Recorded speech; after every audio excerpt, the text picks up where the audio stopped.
Bonjour à tous, bonjour à toutes. Alors, je vais donner mon point de vue sur l'actualité qui domine depuis hier, celle de la suspension des fonctions du directeur général du budget et des finances publiques. Donc, voilà, c'est Monsieur Aurélien Mitsami Nguema, le cadet de Monsieur Oligui Nguema, qui est suspendu de ses fonctions. Et il se fait entendre qu'il a été suspendu pour cause de détournement de fonds publics. Donc ça, c'est à vérifier, parce que le courrier qui est publié sur les réseaux sociaux ne donne pas les raisons pour lesquelles ce monsieur a été suspendu de ses fonctions. Alors, la question que l'on peut se poser, si toutefois la suspension est justifiée par tout détournement de fonds publics, donc la question qu'on peut se poser, c'est celle de savoir comment est-ce qu'on peut mettre en cause cette personne, comment est-ce qu'on peut poursuivre sur un plan pénal ce monsieur-là, donc le directeur général du budget et des finances publiques. Donc la réponse est donnée dans le code de procédure pénale, au livre 2, intitulé donc de l'exercice de l'action publique et de l'instruction. Donc précision faite que ici c'est le code de procédure pénale gabonais. Donc voici ce que dit l'article 16. Concours à la mise en mouvement et à l'exercice de l'action publique. 1. Le ministère chargé de la justice, donc le ministère de la justice, le ministre de la justice. Les personnes habilitées des forces de défense et de sécurité, donc les agents des administrations chargés des missions de police judiciaire et les magistrats du ministère public. Donc ici, on a le ministre de la Justice, on a les APJ, on a les OPJ et on a le procureur de la République et ses substituts, qui peuvent mettre en mouvement l'action publique, c'est-à-dire interpeller le directeur général du budget et des finances publiques. L'article 17 du Code de procédure pénale gabonais dit ceci: le ministre chargé de la justice a autorité sur tous les membres du ministère public. Donc, à ce titre, il peut notamment dénoncer à tout membre du ministère public les infractions à la loi pénale dont il a eu connaissance. Donc, autrement dit, le ministre de la Justice, parfaitement informé de la situation sur du directeur général du budget et des finances publiques, peut saisir le ministère, le procureur de la République, afin que ce dernier puisse déclencher l'action publique. Donc l'article 17 du Code de procédure pénale vient également dire que le ministre de la Justice peut également enjoindre par des instructions écrites de faire engager des poursuites ou de saisir la juridiction compétente de telles réquisitions écrites qu'il juge opportunes. Donc voilà, donc ici le ministre de la Justice peut engager des poursuites contre monsieur comment il s'appelle, Aurélien Mitsami Nguema. Il peut engager des poursuites contre ce monsieur. Le procureur de la République peut également engager des poursuites contre ce monsieur. C'est ce que vient nous dire le Code de procédure pénale gabonais aux articles 16 et 17. Donc on connaît un peu comment ça se passe, la collusion qu'il y a entre les autorités judiciaires, donc ici représenté par le procureur de la République, qui est déjà aux ordres du ministre de la Justice. Ça existe un peu partout. Mais à partir du moment où on a la conscience professionnelle, c'est pas parce qu'on est aux ordres d'un membre de l'exécutif qu'on ne doit pas avoir la conscience professionnelle. Donc ici, le procureur de la République peut bien se saisir de cette affaire et interpeller le directeur général du budget et des finances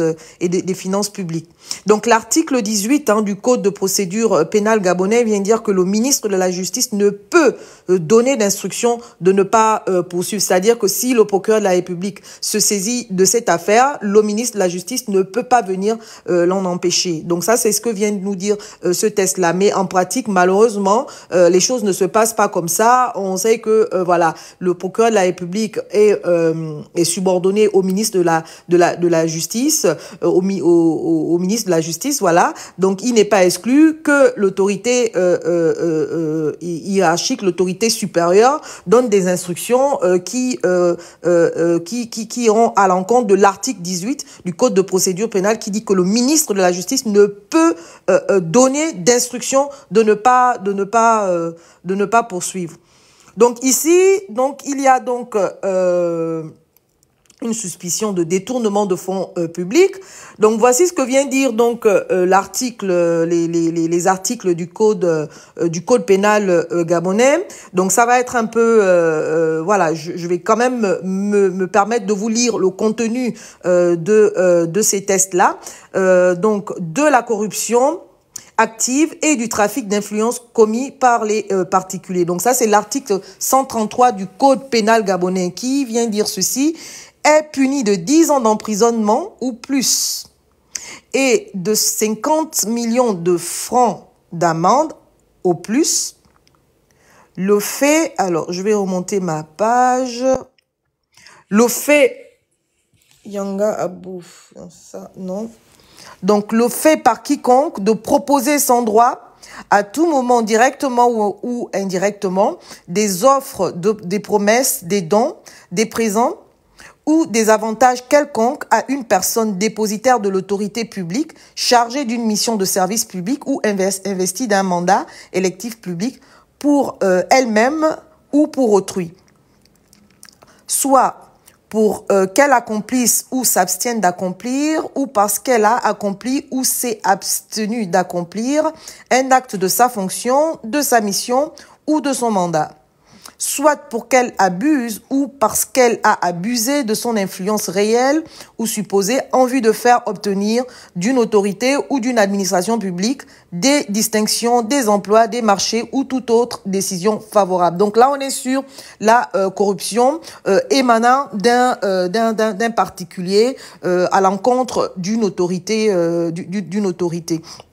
ou de l'administration. Donc l'article 34 du même code pénal gabonais vient dire que est puni des mêmes peines le fait de céder à une personne dépositaire de l'autorité publique chargée d'une mission de service public ou investie d'un mandat électif public qui sollicite sans droit à tout moment, directement ou indirectement, des offres, des promesses, des dons, des présents ou des avantages quelconques pour elle-même ou pour autrui, pour accomplir un acte mentionné au point 1 de l'article 133 ci-dessus, ou pour abuser ou avoir abusé de son influence dans les conditions mentionnées au point 2 du même article. L'article 135 du Code pénal gabonais vient dire ceci: est puni de 10 ans d'emprisonnement au plus et 50 millions de francs CFA de francs d'amende au plus le fait par quiconque de solliciter ou d'agréer à tout moment, directement ou indirectement, des offres, des promesses, des dons, des présents ou des avantages quelconques pour lui-même ou pour autrui, pour abuser ou avoir abusé de son influence réelle ou supposée en vue de faire obtenir d'une autorité ou d'une administration publique des distinctions, des emplois, des marchés ou toute autre décision favorable. Et enfin, l'article 136, toujours concernant donc la corruption active des particuliers à l'endroit donc des autorités ou de l'administration. Donc l'article 136 vient dire ceci: est puni des mêmes peines le fait de céder aux sollicitations prévues à l'article 135 ci-dessus ou de proposer sans droit à tout moment, directement ou indirectement, des offres, des promesses, des dons, des présents ou des avantages quelconques à une personne pour elle-même ou pour autrui, pour qu'elle abuse ou parce qu'elle a abusé de son influence réelle ou supposée en vue de faire obtenir d'une autorité ou d'une administration publique des distinctions, des emplois, des marchés ou toute autre décision favorable. Donc voici ce que vient dire le code pénal gabonais sur les infractions liées à la corruption émanant des particuliers, donc des Gabonais. Ensuite, le chapitre 9 du même code vient maintenant. Je ne vais pas parler donc de la corruption des agents publics étrangers. Donc ça aussi, c'est sévi. Je vais plutôt parler donc du chapitre 10 de la soustraction ou du détournement des biens exercés par une personne exerçant une fonction publique. Donc là, on est bien sur l'infraction qu'aurait commis monsieur Aurélien Minsa Mingema, donc le cadet de monsieur Oligui Nguema, qui fait l'objet donc de suspension de ses fonctions en qualité de directeur général du budget et des finances publiques. Il se dit qu'il aurait détourné de l'argent public. Donc ici, cette infraction est prévue donc à l'article 141 du code pénal gabonais. Donc ce texte dit ceci: le fait par une personne dépositaire de l'autorité publique ou chargée d'une mission de service public, un comptable public, un dépositaire public ou l'un de ses subordonnés de détruire, détourner ou soustraire un acte ou un titre ou des fonds publics ou privés ou effet, pièce ou titre en tenant lieu ou tout autre objet qui lui a été remis en raison de ses fonctions ou de sa mission est puni de la peine de 20 ans de réclusion criminelle au plus et de 100 millions de francs d'amende au plus. Donc voici ce qu'encourt le directeur général du budget et des finances publiques s'il il est avéré qu'il a commis des actes de détournement de fonds publics. L'article 142 vient dire que dans les cas prévus donc aux articles 135 et 377 du présent code peuvent être prononcées à titre complémentaire donc les peines suivantes. Donc l'interdiction des droits civils, civiques et de famille, l'interdiction soit d'exercer une fonction publique ou d'exercer l'activité professionnelle ou sociale dans l'exercice ou à l'occasion de l'exercice de laquelle l'infraction a été commise, soit pour les infractions prévues aux articles 135 et 377 du présent code, d'exercer une profession commerciale ou industrielle, de diriger, d'administrer, de gérer ou de contrôler à un titre quelconque, directement ou indirectement, pour son propre compte ou pour le compte d'autrui, une entreprise commerciale ou industrielle ou une activité ou une société commerciale. Ces interdictions d'exercice peuvent être prononcées cumulativement avec la peine principale, hein. Donc, la confiscation des sommes ou objets irrégulièrement reçus par l'auteur de l'infraction, à l'exception des objets susceptibles d'être restitués. Donc, ce qu'il faut savoir, c'est que il y a ce qu'on appelle aussi le recel, c'est-à-dire que toutes les personnes qui ont profité de cet argent détourné là sont passibles au titre de recel et ces personnes encourent les mêmes peines que celle encourue par l'auteur principal des faits. Donc moi je vous encourage, voilà, vous êtes au Gabon, faites un courrier au ministre de la Justice pour qu'il se saisisse de l'affaire, parce que voilà, le code de procédure pénale gabonais lui donne compétence d'enclencher l'action publique au même titre que le procureur de la République. Donc voici ce que je voulais vous dire aujourd'hui. Si vous avez des questions, n'hésitez pas à me les poser. Voilà, je fais 5 minutes et ensuite je vous laisse. Donc je regarde, est-ce qu'il y a des questions?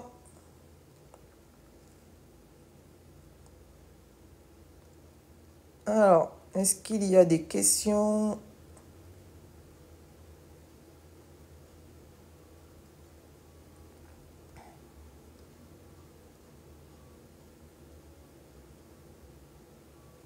Donc, pas de questions, alors je vous laisse, hein. Donc, voilà, ce que je voulais vous dire, la justice en panne, hein, vraiment au Gabon, la justice est en panne. C'est pas normal, hein. La détention préventive peut durer combien de temps Combien de temps? Ben, d'après le ministre de la Justice, dans son émission, hein, que j'ai suivi hier, et d'après les panélistes, hein, une détention provisoire au Gabon, malheureusement, ce que je vais dire, c'est illégal, hein, peut durer 4-5 ans. Et c'est pas normal du tout. En principe, une personne qui est placée en détention provisoire n'est pas encore jugée. Donc, elle est en attente de son jugement.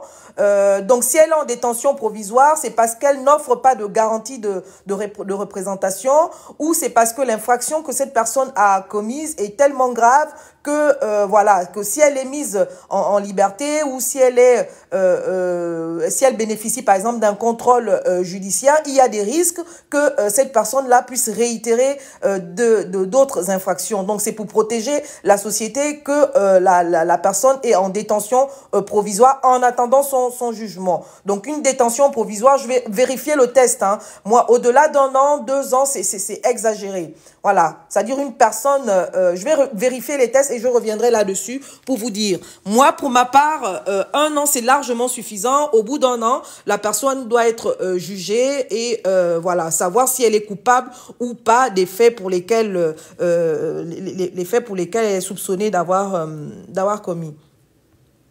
Voilà. Il y a pas d'aide juridictionnelle au Gabon. Ben, apparemment, non, hein. Ben, ça, c'est des points, justement, il faudrait... c'est justement des mesures comme ça qu'il faudrait avoir au Gabon pour, comment dire, rendre accessible le droit, rendre accessible la justice aux Gabonais. Malheureusement, les Gabonais faibles économiquement n'ont pas cette aide-là. C'est à déplorer et pour l'instant, ça n'existe pas. Et je pense que c'est des mesures qu'il faut mettre en place pour les Gabonais économiquement faibles. Donc, la bergère, je reviendrai là-dessus, hein. Le délai légal de la détention provisoire au Gabon, je ne l'ai pas, mais je suis en train d'étudier les tests et je reviendrai là-dessus pour vous donner la réponse de manière précise. Voilà. Que dit le droit? Voilà. Donc, l'aide juridictionnelle, c'est plutôt en France, hein, à ma connaissance, hein. Alors, normalement, la détention provisoire ne peut excéder la durée de la peine, mais quitte au Gabon. D'après ce que j'ai vu, d'après ce que j'ai compris, je l'ai vérifié également, le code de procédure pénale gabonais prévoit en fait un dispositif que lorsque la personne est détenue provisoirement de manière abusive, la personne a la possibilité de se retourner contre, moi je pense pas le magistrat ne fait que son travail. La personne a la possibilité de se retourner contre l'État, hein, pour détention provisoire abusive.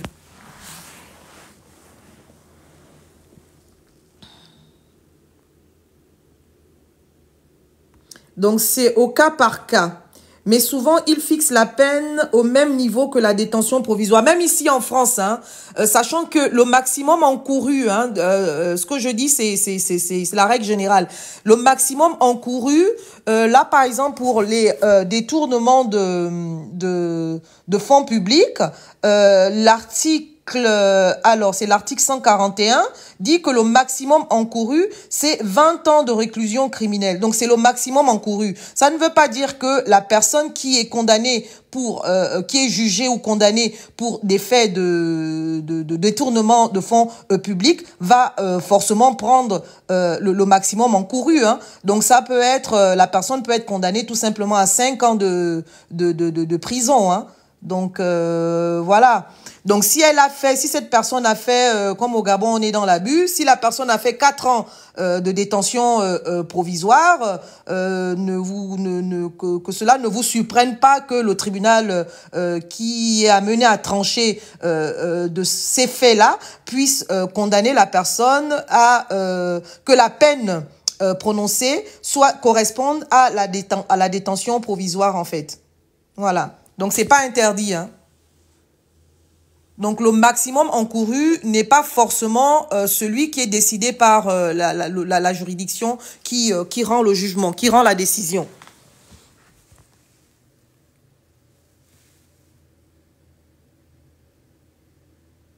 Alors pourquoi? Donc c'est d'où alors la question c'est pourquoi la justice ne demande pas aux détourneurs de fonds publics de rendre tout l'argent. En principe, il devrait normalement rendre tout l'argent. Autant la peine privative de liberté ne permet pas de réparer le préjudice lié au fait du détournement des fonds publics, mais la restitution des fonds et la saisie de tous les biens qui ont été financés par ces fonds détournés doit se faire en principe. Donc ça, c'est la logique des choses. Le fait qu'il n'y ait pas une restitution intégrale des fonds, ça, c'est pas normal. D'où le titre, en fait, de ce live. La justice en panne au Gabon. Ça, c'est pas normal. Hein? Donc, une personne qui a détourné les fonds en cours, je disais, 20 ans de prison, c'est l'article 141 du Code pénal qui le prévoit, que le tribunal condamne cette personne à 5 ans de prison. Ça s'entend, mais que le tribunal ne condamne pas cette personne à restituer les fonds ou ne saisit pas tous les biens qui ont été financés par ces fonds, ça, c'est pas normal du tout. Je suis d'accord avec ça. Il n'y a pas de prud'homme au Gabon, il y a des équivalences. Il doit y avoir une juridiction du travail. Voilà, c'est le procureur de la République et le ministre de la Justice qui doit se saisir de ce qui est en train de se passer au jour d'aujourd'hui avec le directeur, le petit frère d'Oligui là. C'est le directeur général du budget et des finances publiques. C'est le ministre de la Justice et le procureur de la République qui doivent se saisir de cette affaire là pour poursuivre ce monsieur là.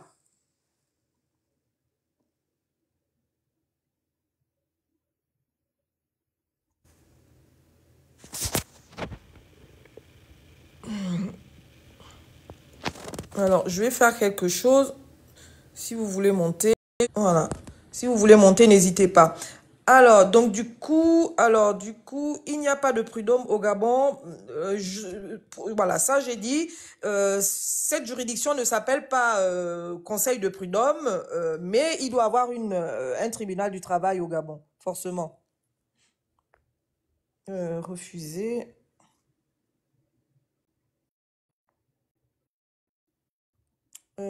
Alors. C'est un super live pour moi qui ne fait pas du droit. Merci. Merci, la bergère. Merci. Alors, le ministre de la Justice devrait être élu par les magistrats pour une véritable séparation. Ça, là, c'est discutable. Hein. C'est un point de vue. C'est discutable. Le ministre de la Justice a pour mission donc de veiller au bon fonctionnement de la justice. Donc, c'est un membre du gouvernement. Chacun, donc après, les magistrats qui sont même au sein de l'appareil judiciaire doivent pouvoir rendre les décisions de façon consciente, hein, sans interférence d'un membre de l'exécutif, c'est-à-dire le ministre de la Justice. Moi, je ne pense pas, en fait, c'est mon point de vue, je ne pense pas voilà, qu'on soit obligé d'en arriver là, c'est-à-dire d'avoir un ministre de la Justice nommé par les magistrats. On peut avoir les mêmes travers, hein, c'est-à-dire un ministre nommé par les magistrats, ce ministre sera à la solde des magistrats. Hein. Moi, je pense que c'est plutôt un problème d'éducation, un problème de compréhension du fonctionnement des institutions. Hein. Voilà, c'est mon point de vue. Hein.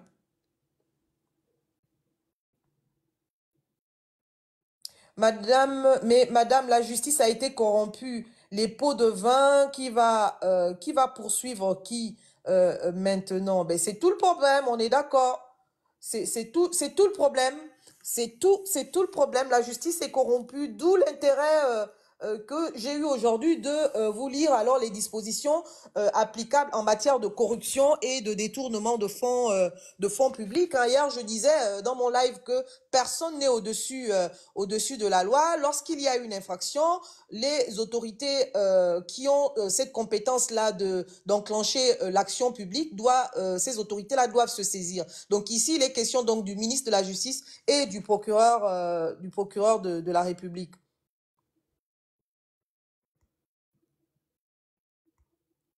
Voilà. Voilà.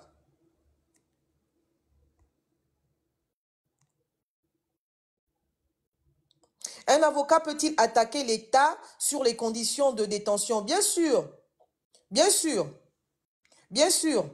Donc, c'est le rôle de l'avocat, bien sûr.